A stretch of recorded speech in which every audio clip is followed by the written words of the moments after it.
Ladies and gentlemen, welcome to the Onward VR Master League. I am your caster, one of the many casters, Noman with a 4 for the day, and I am joined on my immediate right by our good friend NightFiree. NightFiree, how are you today? I'm excellent. Looking forward to our Challenger Cup Group A today, but more details of that shortly. Yeah, absolutely. And then Wookie is joining us via satellite audio. He's coming in your headphones. Wookie, how are you today, my friend? What's up, guys? Dude, I am pumped. Yeah, pumped for today. I mean, never. That's the level of excitement that I am looking forward to today. Yep. That right there is exactly what we're hoping to see. Never. So we have got a whole bunch of action coming at you, and I'm going to let NightFiree take over here in just a minute. All of this empty space on screen you see will soon be filled with the beauty that is the Challenger Cup. NightFiree, take everybody through it. Yeah, I mean, you want to talk about being hyped. There is plenty to be hyped about. There is over $15,000 in prizing for Season 10. It is the most we've ever offered in the VRML. And the prizes are really nice. I mean, you saw maybe some ads in the pre-show for a couple of our sponsors now, but I mean, we're talking ProTube, VR Cover, HyperX, B-Haptics, Rebuff Reality, Cyber Shoes, Arma, Asterion, and then cash from Downpour all coming together to, I mean, you come out of this tournament a victor and you are fully decked out in VR gear from head to toe. You know, you're getting the force feedback. Noman, you've tested it out. The force feedback of the B-Haptics vest as you're being shot. You're getting an extra life on your battery pack. You're getting a mount for your. I mean, it's the full package. And so there's a lot to be playing for, and it is a relatively lengthy road, especially if you're in the Challenger Cup. And that's where we're starting things off today. The general format of our postseason is as such. We have 2 Challenger Cups. Today is Group A. Tomorrow is Group B. The victors of Group A and Group B, playing in a round-robin format, will come together and play in our Challenger Cup final sometime next week, somewhere between the 30th and the 5th. And of course, that will be broadcast right here on Onward VRML. Then, next weekend, we have round-robin Group A. That consists of VRML teams ranked numbers 2, 3, 6, and 4. Obviously, we don't need to dive into who those teams are and what that's going to look like just yet, because we're not there. We got the road to climb. The next day of that weekend is round B. That consists of teams ranked number 1, 4, 5, and the victor of our Challenger Cup final. And then finally, that final weekend is the semis and finals of the 12th and 13th. And so for what's to come down the pipe, you're going to want to make sure you have all of this stuff on your calendar, from, you know, games today and tomorrow to some matchup next week, and then the 5th, 6th, 12th, and 13th. Put it down, reserve the dates, set some time aside. You're not going to want to miss these games, because I think it's going to be the best Onward we'll ever see. Well, we've ever seen. I mean, it is, it is historically some of the most fun and innovative gameplay that this game sees, right? Everybody saves all their goodies for the postseason because they want to have that edge to win. And so it's where we see the new, interesting strategies. It's where we see sort of the final evolved form of the meta. And it's a really great day of Onward for sure. Yeah, I mean, Wookie, you're a player caster. How do you feel about that postseason environment? Never is there ever a bigger day for Onward than today. I mean, it's so okay. As a player, it is just intense because you have so many games back to back to back, right? Mm-hmm. So and you can't. I would say it starts off good, but you start to fizzle out towards the end. And that's kind of like the most important matchups are towards the end. So it's just going to be an intense session of Onward today, and I can't wait to see how it turns out. And you're talking specifically about the Challenger Cup. I mean, obviously, every weekend is a good bit of playing, unless of course you make it to the semis and finals. But the Challenger Cup, is the real slog. And I mean, we have teams ranked 8th and below. There is, over 30. Maybe over 40 teams registered for our Challenger Cup. It is over 41 teams registered for the Challenger Cup. Obviously, you don't have to play all teams in your group. That would be impossible. We don't have enough time in the day, but you do get sort of sectioned off. And so for today, which is what we're really going to focus on, we have 18 teams in the Challenger Cup Group A. And I want to get your guys' thoughts on these teams because there are some powerhouses in this group today. I mean, Noman, let's start with you. What's the team you're really eyeing today in Group A? So these are always tough conversations, right? Because they get tougher every season, and for a very specific reason. It's because we have so many teams that the skill gap that lands in the Challenger Cup gets bigger and bigger, right? I mean, like the types of teams that end up in Challenger Cup, you're like, man, why didn't they qualify? Well, it's because there's only 7 spots that you can auto qualify for. So the rest of the teams are still very, very good. But it can be a tough call. I don't, if I had to guess from Group A, the team, and I've been saying this all season if you've seen me casting, I think OJC is going to be my team to watch because they're an APAC team, a Japanese team, phenomenal. We had the benefits of playing them last season when I was playing on my team, and they are a phenomenal team to play against. They have definitely put in the effort and the work. This is sort of their first full season in the worldwide standings of our league, and they're always a blast to watch. So I think that's going to be my bet, is OJC is going to be the team that pulls out some stops today. They certainly bring the hype and a good bit of community viewage to their games, that's for dang sure. So yeah, definitely going to be a team that we're going to want to keep an eye on in this Group A. Wookie, what is your main threat in Group A today? Oh, geez, that is such a hard question to answer. It really is. There's so many to choose from today, but I would have to go with Questicles. I mean, there's just so many veterans on that team that know how to. It was a mix-up between ALG and Questicles. Sure. I'll take the last one available. I have a feeling that the veterans will shine through, and they'll definitely make it to the very end. I just especially with Sleepy as a pickup recently, and I don't know. It's just there's a lot going for them. It's a lot of experience. Yeah, the team is very experienced, and the pool again in Group A is diverse. We have teams like Questicles that are relatively new as a team, but have players that have experienced. They've been to the finals. They've gone to the semis. They've played at that highest level, and so they know what it's like. They know what they're in for, so to speak. But we have teams that are also brand new to this season that have been doing really good. And honestly, it's the team that I'm going to have to pick for my major threat of Group A is ALG. They are new to this season. Granted, they've picked up some veterans players that I think have really helped boost ALG's ability. But I mean, this team was created this season and has the entire season been contesting teams in that top 10, top 15 very well. They come in, they have great strategy, their comms are on point, their coordination is on point.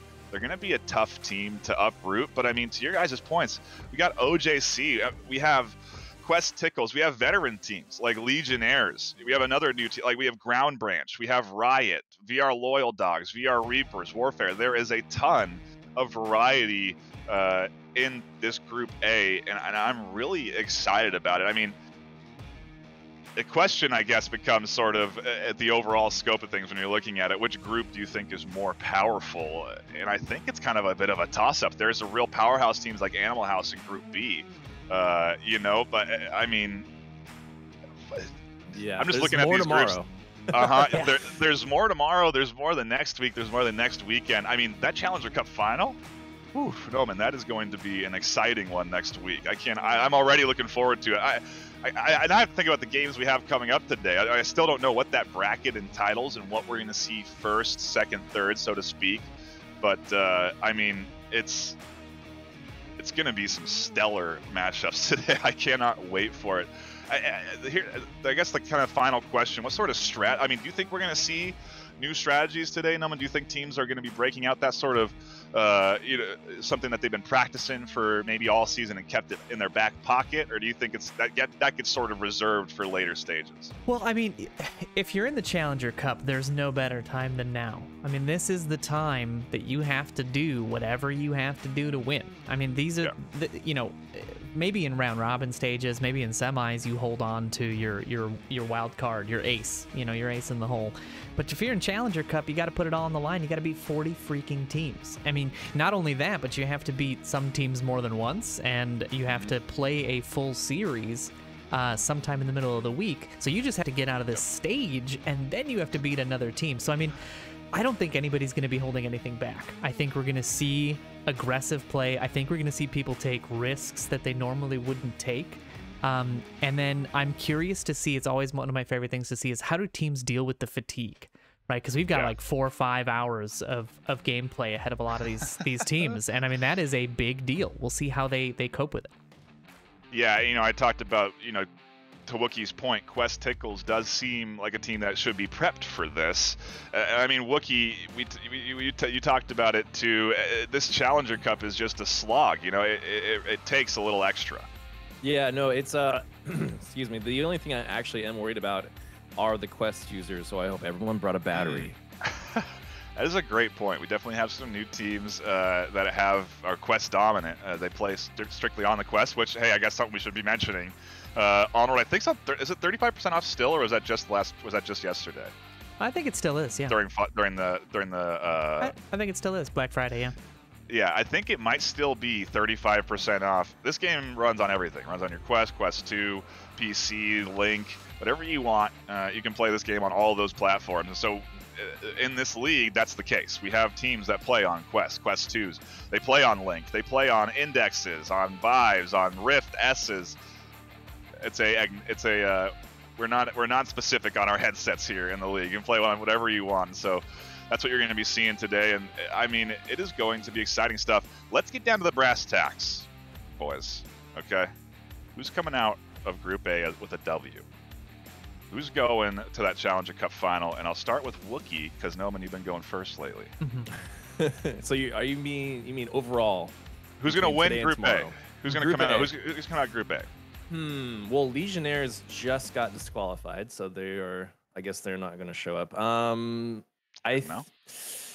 You know, so I did talk about Questicles, but another team that I think people should definitely keep their eyes on are Dead Logic. They are really just kind of a dark horse, I think, in this group. So you know, and Ground Branch have been doing so well too, but I think Dead Logic, that's my pick. Okay. All right, no, that's a great pick. That's definitely one that slipped under our radar too in our initial out, you know, because they are a team that went up just recently against the likes of Boss Fight. It nearly took. I mean, they did great against them. They were looking like a team that could compete with them. I mean, Noman, what are your thoughts? Who do you think is coming out of this? Is it Dead Logic? You don't try and swing my vote. You can't do that. I'm too veteran to have you affect me like that. I gotta stick with my Japan folks. OJC all day long. I think they're gonna do some real damage in this stage. It's just one of those teams that, you know, it's gonna be their time, and I'm hoping it's this season. I am easily persuaded and can change my opinion real quick, and so I'm you know. I guess I'm torn really between ALG and Dead Logic, and for us to all be split like this across the board, it just goes to show the ridiculous diversity of skill across this top 20, top 30 teams. You know, every team is capable. All these teams are capable of winning. They're all capable of taking a Group A victory today. Oh, I guess I'll go ALG so they get a nice spread across the board. We can improve our chances of being accurate on the desk. I think that's what's most important. We want to get something right here today, right? We can't be all wrong on our predictions. I mean, yeah, this is going to be a very exciting series. You're going to want to be sure to stick around. I think also important to mention when we get to that format of that sort of how it's structured.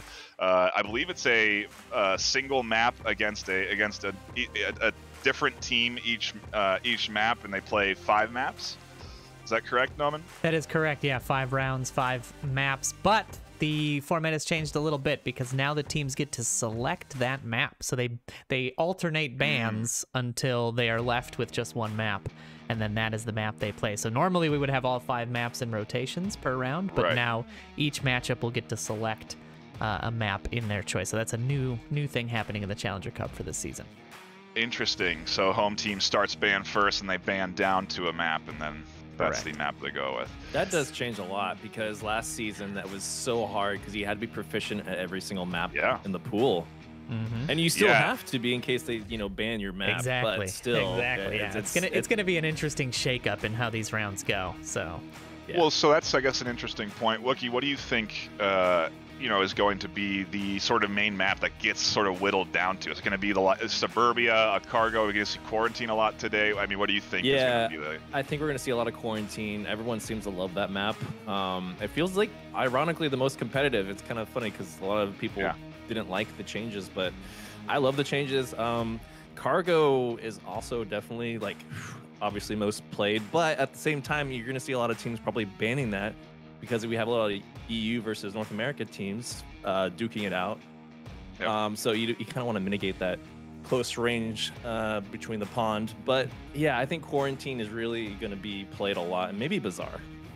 Okay. Interesting choices. Noman, you thinking the same thing? You think we're going to see some Suburbia today? I think teams are going to want to keep the maps relatively short. I think because of the fatigue situation, people are definitely going to want to keep the maps, maybe not a lot of downfalls. I definitely don't expect to see a lot of downfalls. You give teams multiple bans, and the odds of downfall getting through become even more slim. That's a very good point. Downfall would be a surprise if we saw it today, but hey, teams like what they like. There's a chance it could happen. There's 18 teams playing today, so we're not going to put anything out of reach. But I think we got to start getting sort of prepped on our end for the series. I still don't think we have that bracket up to show you, but when it comes time to it, when we get down to the game time, that will be something we'll be showing off here on the channel. So you'll be getting bracket updates, standing updates, all of that. And so you're going to want to be sure to stick around. Game should be live in 15-20 minutes if everything goes according to plan. And so for us here at the pre-show, we appreciate you all tuning in, and we will see you all in just a few minutes. See you guys.